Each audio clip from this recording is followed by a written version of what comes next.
धड़के दिलवा हमार भइल बड़े नैना चार केकरा से धड़के दिलवा हमार भइल बड़े नैना चार धड़के दिलवा हमार भइल बड़े नैना चार जाने कौन जादू काई दिहलीन भौजी जाने कौन जादू काई दिहलीन भौजी हंस के राजा जी जब से कहली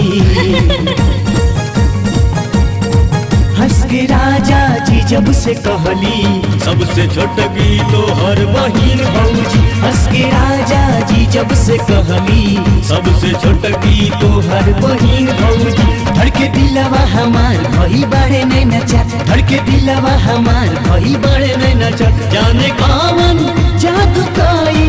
दिहलीन भौजी जाने कौन जादू काई दिहलीन राजा जी जब से कहली हंस के राजा जी जब से कहली सबसे छोटकी तो हर बहिन भौजी हंस के राजा जी जब से कहली सबसे छोटकी तो हर बहिन भौजी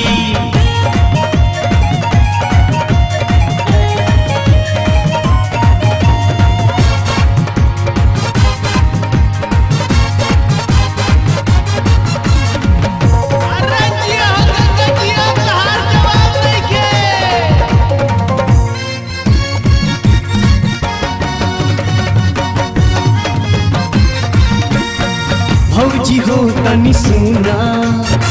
कौनो जाले तू बोना दिल के हालत हमरो देख बिगड़ गइल बादूना हो हमरा बहिनी आला हाँ भौजी हो तनी सुना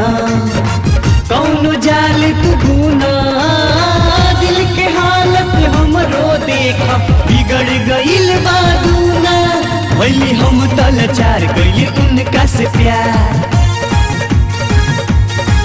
भइनी हम तलाचार गइके उनका से प्यार भइनी हम तलाचार गइके उनका से प्यार लागे से कसी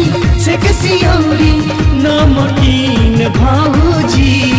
लागे से कसी औरी नमकीन भौजी हंस के राजा जी जब से कहली हंस के राजा जी जब से कहली सबसे छोटकी तो हर बहिन भौजी हंस के राजा जी जब से कहली सबसे छोटकी तो हर बहिन भौजी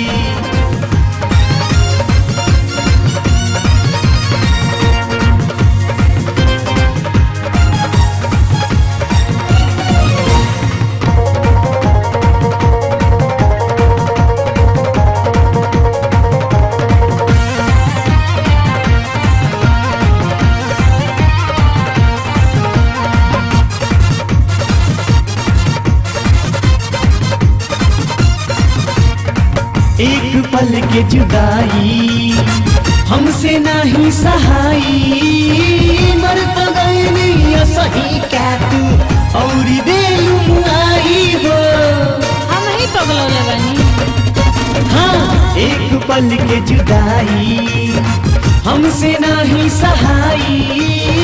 मरत गइनी सही क्या तू और देलू मुआई मानवतिया हमार जनी कर इनकार मानवतिया हमार जनी कर इनकार मानवतिया हमार जनी कर इनकार गोरे गलिया जैसे काली कमसीन भौजी गोरे गलिया जैसे काली कमसीन भौजी हंस के राजा जी जब से कहली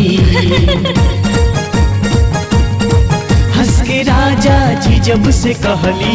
सबसे छोटकी तो हर बहिन भौजी हंस के राजा जी जब से कहली सबसे छोटकी तो हर बहिन भौजी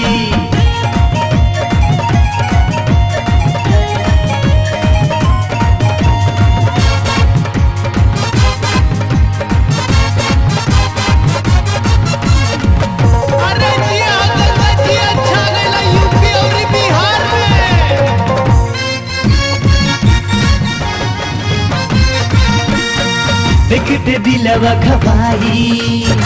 चेहरा के इस्माई करली हंसी जब बात पार की लेके हाथ मोबाइल हो देखते दिलवा घबाई चेहरा के इस्माई करली हंसी जब बात पार की लेके हाथ मोबाइल करे चाहे मन हमार लेके बहिया में प्यार करे चाहे मन हमार लेके बहिया में प्यार करे चाहे मन हमार लेके बहिया में प्यार अब पल भर बीते नहीं उनका बीन भाऊजी अब तो पल भर बीते नहीं उनका बीन भाऊजी हंस के राजा जी जब से कहली हंस के राजा जी जब से कहली सबसे छोटकी तो हर बहिन भौजी हंस के राजा जी जब से कहली सबसे छोटकी तो हर बहिन भौजी धड़के दिलवा हमार भई बड़े नहीं नचा धड़के दिलवा हमार भई बड़े नहीं नचा जाने कौन जादू काई दिहलीन भौजी जाने कौन जादू काई दिहलीन भौजी हंस के राजा जी जब से कहली हंस के राजा जी जब से कहली सबसे छोटकी तो हर बहिन भौजी हंस के राजा जी जब से कहली सबसे छोटकी तो हर बहिन भौजी हंस के राजा जी जब से कहली सबसे छोटकी तो हर बहिन भौजी हंस के राजा जी जब से कहली सबसे छोटकी तो हर बहिन भौजी।